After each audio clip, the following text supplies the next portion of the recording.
This is Center Stage, putting your firm in the spotlight by highlighting business owners and other industry experts to help take your firm to the next level. Hey everyone, and welcome to Center Stage. I'm your host, John Henson, and this week we're talking about growing your firm.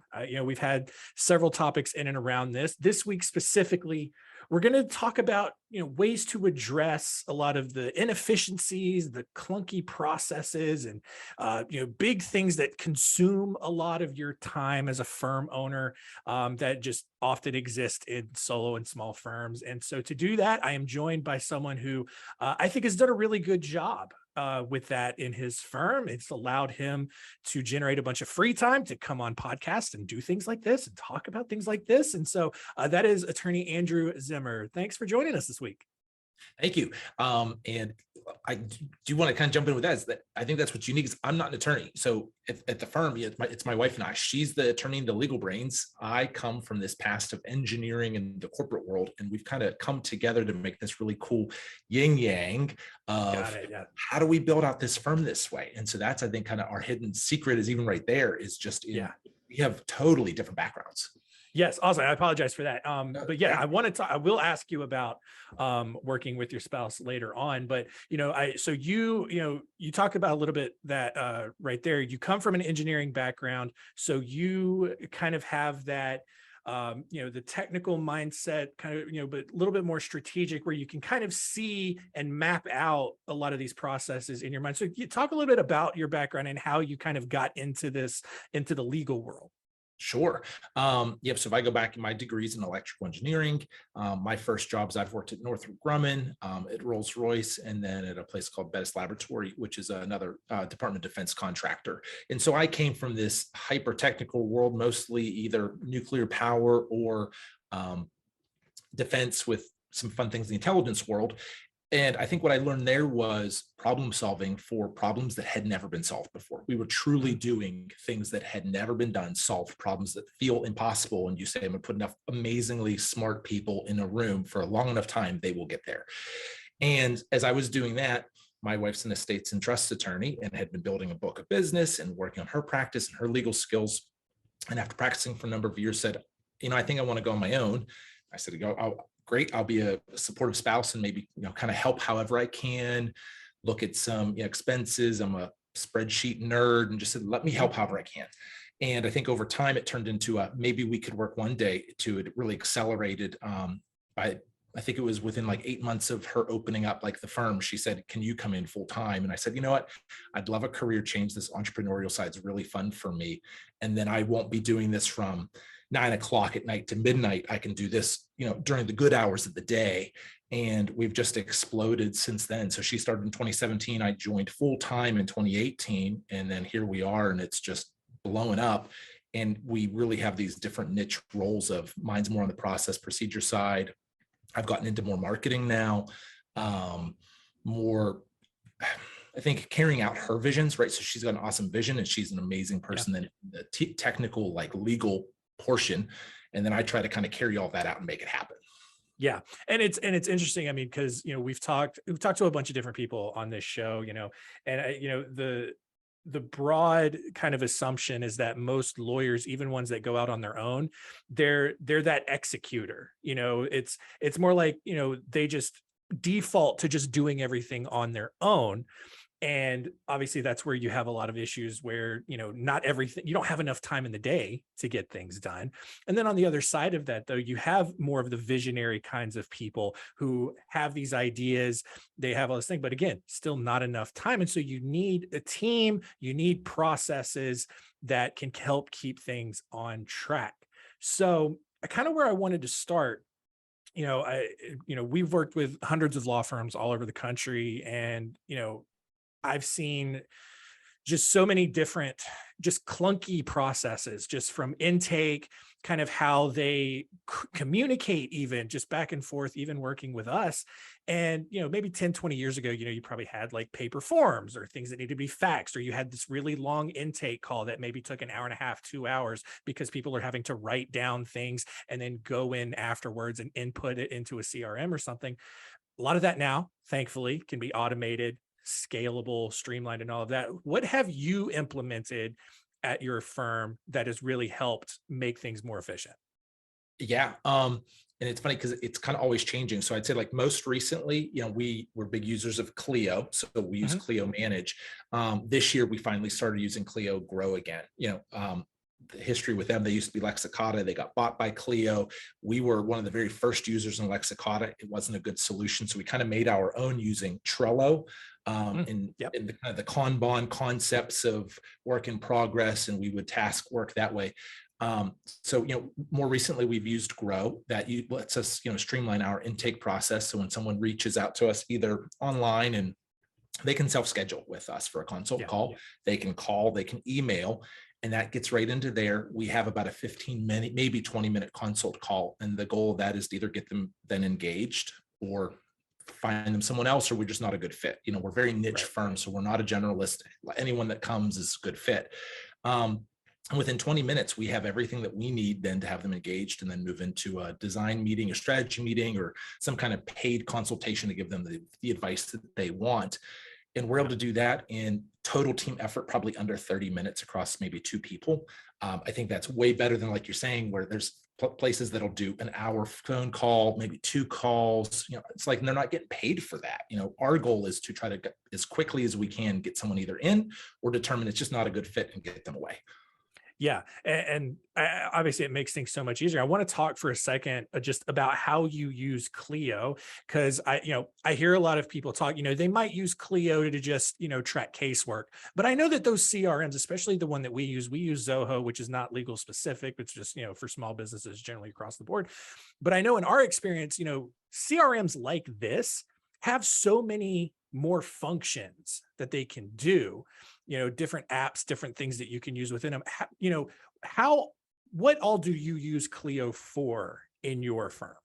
Yeah, so it starts with Clio Grow to bring the person in, and then they have a really Mhm. awesome back end where once someone engages our firm, it's an export into Clio Manage, and that's already a huge time saver, because before someone then had to go in and say, I'm going to create a new matter, who's the client, who are related family members or parties with it, put all these details in. Well, now that's one click of a button. So right there, that saves us 10 to 20 minutes, because we're not going to double entry that. Once we're in Clio Manage, which is the bigger tool, we use it for kind of the overall database, right, of who are the players, how do we talk to them. Yeah. We use it for invoicing, collecting payment. We track our time internally, who's worked on what. We use it for document generation, is the big one for us, right? So we do a lot of wills, trusts, powers of attorney, letters, explaining things to people. Well, again, we've built out, we take a ton of time to create the templates and forms within Clio. And so we use what they call the custom fields, which are these variables from software. We put in first name, last name, and do I want it to be first and first, or however you want to build it out. And then we put all that in. We can have then lower level people put that in, law clerks or somebody like that. And then when you click generate, it'll spit out the whole package. And now we're looking at a couple of minutes to tweak it, massage it, and make it the final product it needs to be. But we're not opening up an old file and saying, oh, John Smith was the right one that's kind of similar. Let's start with that. That's where errors come from, because you're missing things. We always start fresh, but our fresh is so efficient that it's faster anyways. Right. Yeah. And, you talk about, I know document prep is a big one, but just having all of that in one spot to where, the invoicing side can still communicate with, the main record. So, because you could have one, it can be difficult to know if someone's paid or not. You can probably see right there on their record, hey, this amount is overdue. Oh, all you got to do is click a button, and now it invoices them and goes to try to collect that payment, rather than you having to either call them, track them down, or use a completely different program and then manually input. I don't think people truly realize like how much stuff like this communicates with each other and is all in one, and you can have everything on just one page where you have all your information. Especially, and as you grow, I think back Yeah. 5 years ago when we were doing a little bit in this, $150,000 in revenue a year, right? Right. Well, that's, I don't know, I'm going to guess that was 60 clients a year. You can do things like the least efficient way and still succeed because you have time to do that. Well, now that we've grown to over $1 million in revenue a year, and we work with 300-400 clients a year, it quickly shines a light on that way takes too long. When I can save 2, 3, 4 minutes, I need to send a second invoice or get an additional payment or follow up.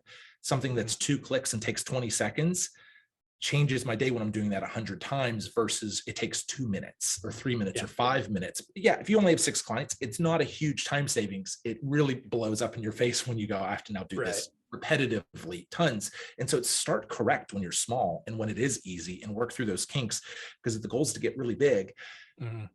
You can't do it then. So you have to do it on the front end.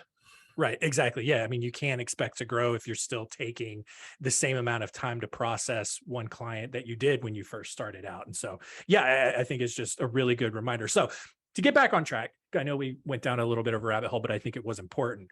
Once someone retains you, all right, you've got your automations and everything set up to get their information, all that. But once they make the decision to retain you, what have you kind of done to streamline the case process from start to finish so that everyone kind of always knows, whether it's, you guys in the office or even your clients, that everyone is on the same page and is always aware of what's going on?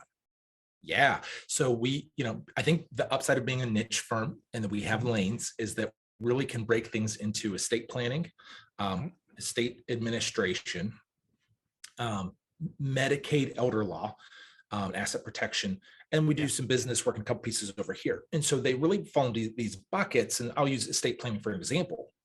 Once they're engaged, everyone gets a design meeting with an attorney. It can be in person or video or phone to design their plan. From there, our team is going to draft their documents reviewed internally. We're going to send them documents for them to review and then set up a review phone call to answer any question about anything they have. And then once that's done, we move into a signing where they can come in and get the document signed, witnessed, notarized, or we'll put together a packet to take it to the notary of their choice. That's our estate planning process. We put it in our proposal. It's in front of them. We talk about it during the consult call. The whole team knows this is the way it goes. So it's not like, well, does this person get 2 design meetings? If we have to, we'll build a custom, more expensive plan for that person. But of our 200 estate planning couples, or families that we'll work with this year, this plan works for about 195 of them. So this is what we're doing, is what we're doing every time. Our design meeting has a flow, the way we task out then to our team, how, when to do the drafts, how to get them into the review process, how to circle through that, who's sending them to the client as a draft review. All of that then has been kind of scripted out and predetermined. We're not doing this kind of shoot by the hip of like, oh, could you send them to the client this time? Like everybody has a specific role. And a lot of that efficiency comes from, we've mapped this out. If we see a gap or something kind of changes over time, we'll, hit the conference room and start changing the flow. Or if we want to make a tweak or we think we can add more value, we'll build it in. But we create these processes start to finish. State administration, we do the same thing. It's maybe a year and a half long process. But again, it's 72 tasks and pieces and which player is doing which piece. And we really connect the dots that way. Yeah. And so, and I would imagine if you don't have it set up this way, you maybe have something similar, but like, on our end, the way that we do it is once like maybe a new lead is created or, a new client decides to start working with us, as soon as that status gets changed, all of these tasks are automatically generated. It's basically, it's called a blueprint on our program. I don't know what Clio calls it, but all of these tasks are automatically generated so that everybody immediately knows what they need to do over the course of the next 30, 60, 90 days, whatever the case is.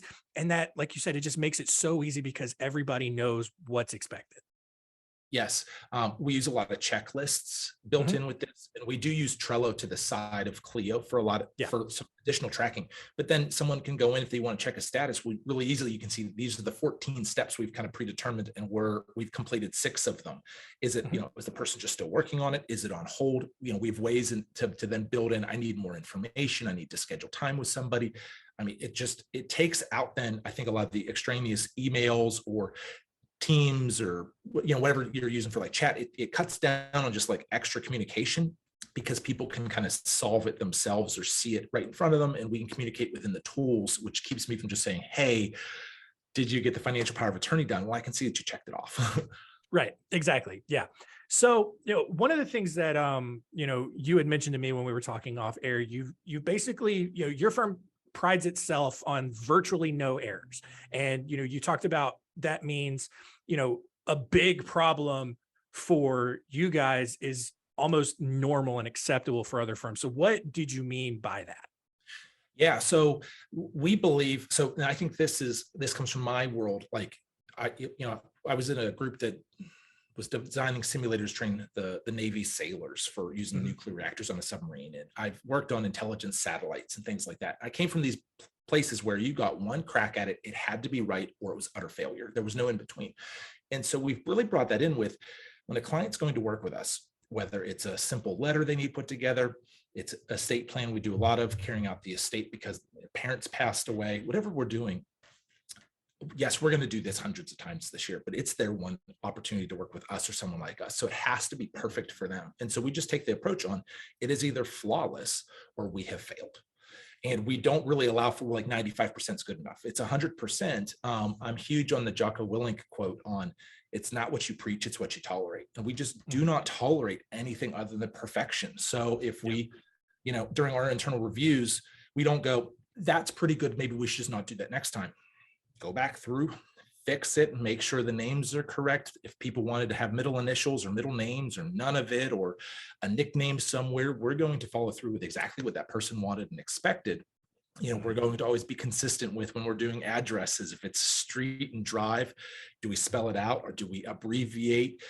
We're always going to put all those little things together because the client is coming to us to say, you're the legal expert. They don't know what the trust provision means or some powers of the executor.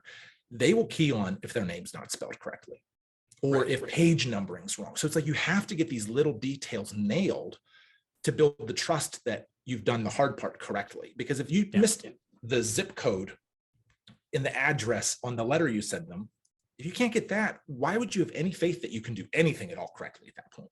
And so that's the way we take it. And we'll get a petition from other opposing counsel, and names are misspelled and the addresses are flipped around. Yeah. And we don't do because we won't tolerate it. Again, when someone brand new comes in and makes that mistake, it is a lot longer to teach them and work through, but it becomes like really quick of that just does not fly here. We don't rush through it. It must be perfect. Yeah. And one kind of side effect of that, is if someone was maybe on the fence about maybe working with a firm directly or doing something like LegalZoom and just trying to do it on their own, to your point, like a lot of small mistakes like that could make them think, oh, well, I mean, I could have just done that myself, not thinking necessarily that like the actual clauses and provisions in the actual estate plan, doing it themselves might not even be admissible anyway, but just, yeah, I mean, just even small details like that really do go a long way towards building that trust, which I mean, is really, really huge when you're working with a law firm. Right, because everything matters, everything can be scrutinized later. And so we just put a ton of time into getting the little details to, kind of build into the big ones. If you let little things go, you're more likely to let that it's a pyramid, right? Yeah. And if I've got a really solid foundation with no problems, and I can't really build those next layers of problems on, if I start letting a layer or two problems be there, I can get these really catastrophic things where things are like flat out wrong, malpractice type issues. And so we just kind of stay out of that area altogether. And then it's fun because the team becomes it's a good competitive. We have a really awesome culture, but like that reviewer knows it's a serious job. So when they're reviewing a document, they want to make it perfectly flawless. And there's I'm going to find something. I'm going to find something in here just to nail it. You know what I mean? And then the drafter, I feel like takes a lot of pride in, and I'm not going to let you find anything. And so then it's this competition kind of between the two. And at the end of the day, you get an amazing product for the client. Yeah. So to kind of play devil's advocate here for a second, people out there, they know that they should have this stuff automated. They know that technology is out there, but they're probably listening and saying, yeah, it all sounds good. But Andrew, you come from this engineering background. You're probably naturally a very tech savvy person. Maybe I'm not. Maybe I barely know how to use my smartphone. How complicated or simple is the implementation and setup of these automations and processes? And then how much time did you spend setting all of this up on the front end? It is a lot of time, but we spend a lot to do it right. So when we get to the final implementations, I think implementation's the easy part. It's usually mapping it out. So when we come into Clio Grow, right, we've got these different columns and it's the workflow. We spend a lot of time understanding what does the tool allow? How does our vision fit into this tool? Do we have to move things around? Do we have to say we can't do it this way anymore? And we spend way more time, a lot of my time then is kind of designing what the flow will look like, how to have it happen, what are the automations that we can create, is that more value? We want to make sure if it's going to kick out a checklist. I mean, we need the team's buy-in that this is the right checklist. I don't want to make this 50 times. Right. And once we get to that point, then it's just implement. And so like when we went to Clio Grow, we probably knocked it out and got it to 80 or 90% effective within under 3 days. So it probably took me, 16 or 20 hours. And then it was up and running. And then we went, we could clean this up. This part's not flowing the way we thought, and maybe another 4 to 8 hours. And it was done. We walked away and it's up and running. And now Clio Grow never really needs touched other than maybe some maintenance once a year to tweak based on changes that we have. Yeah. It's worth it. It does take time. Yeah. But, our intake has gone from the call plus the data entry, moving these people around. I mean, maybe something that was taking an hour to hour and a half total to get them from like initial call to engaged into that system. Now we're talking, the phone call hasn't really shrunk, but otherwise the front end is 2 or 3 minutes, the back end's 2 or 3 minutes. Now we're down to the call plus 6 or 8 minutes instead of call plus 40 minutes. That's a lot of time when you're doing that 100 times, 200 times a year. Yeah, absolutely. And I mean, and you may have been able to do this all yourself because you are more of a tech savvy person. Your brain kind of operates this way. But I mean, I would imagine that Clio has a lot of support that you can coordinate with. Yeah. They have support. We do, like, I'll use people on Fiverr, agencies like yourself, like there are people that can help. And when you, I think the beautiful thing about attorneys is that they do have a kind of a high hourly rate. And so you start looking at it and this is going to take me 2 hours or, what will it cost for you to do something? And what are you going to bill me for that? And if I can get more done in that window, this is a net win. Let's go do that. And again, I think when people take that mindset with whatever they're looking to do, realizing how long is it going to take you to get good at this?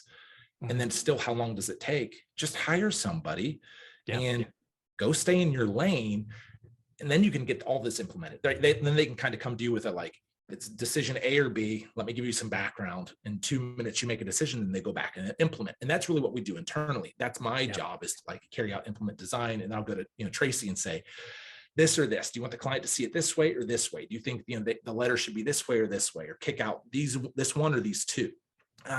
This too. Okay, I'll be back and let you see test examples. Give me 2 hours. And she, billing clients and doing that world. And I think building your kind of team that way helps a ton, whether it's internally or subcontractors, other vendors, agencies.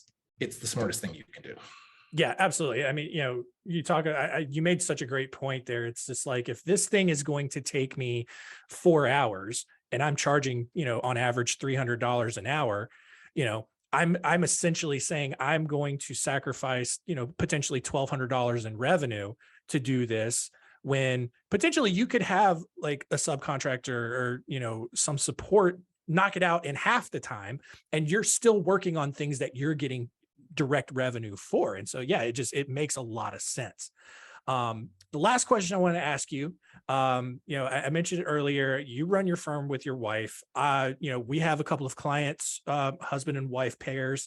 What advice do you have for other lawyers out there who are in business with their spouse?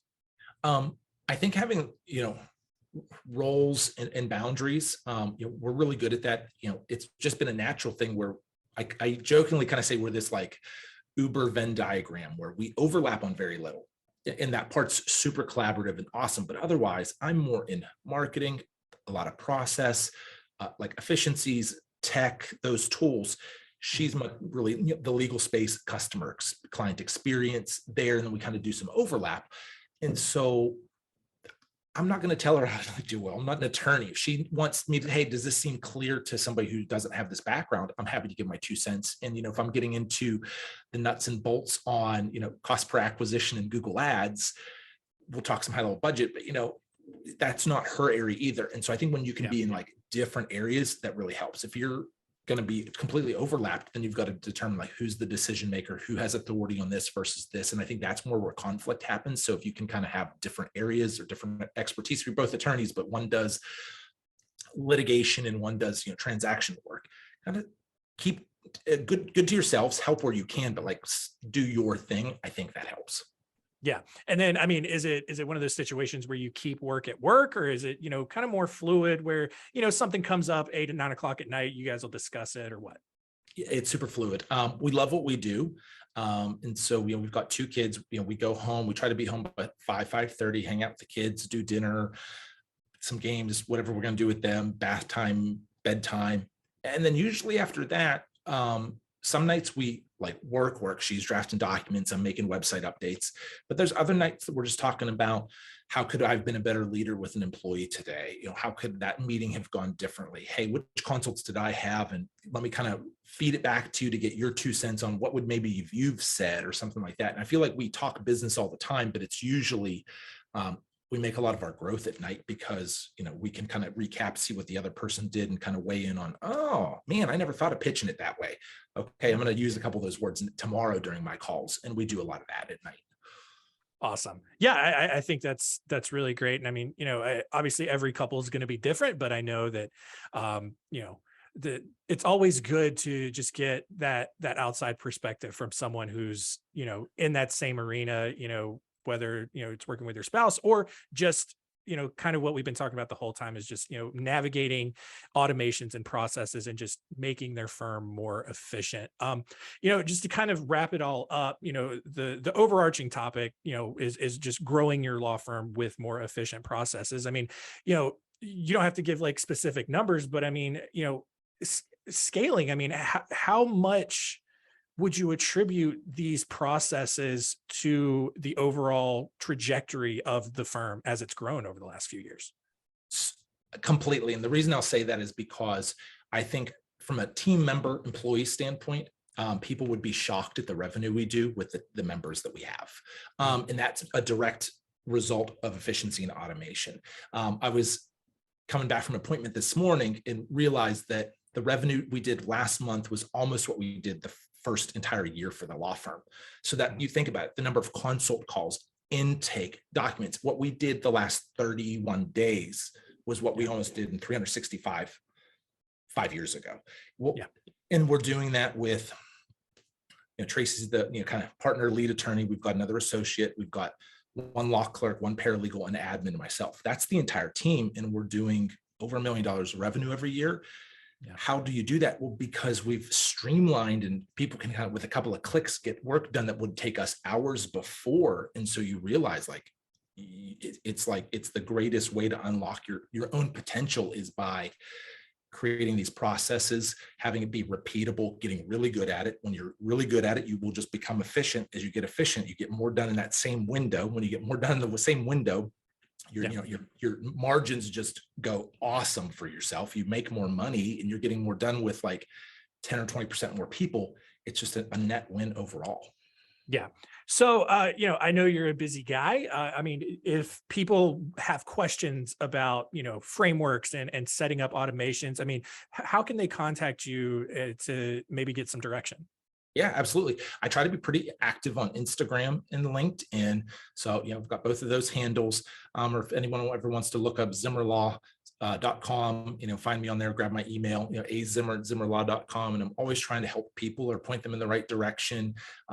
And just give what I can. But I'd say on Instagram, I put a lot of content on kind of moving your business forward. Try to make a couple of posts a day on these types of topics. Awesome. Yeah. And I'll have that information in the show notes. One final question that we ask, or at least I try to ask all of our center stage guests, if you had one final piece of advice for our listeners out there, what would it be?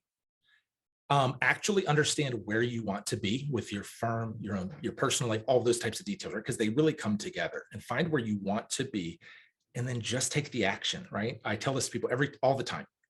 we've not necessarily implemented things the best way. We took the action to implement, which put us better than, whatever, 80 or 90% of people, because we just took the steps forward. And so if you will just take those steps forward, you'll start to figure it out as you're walking along that path.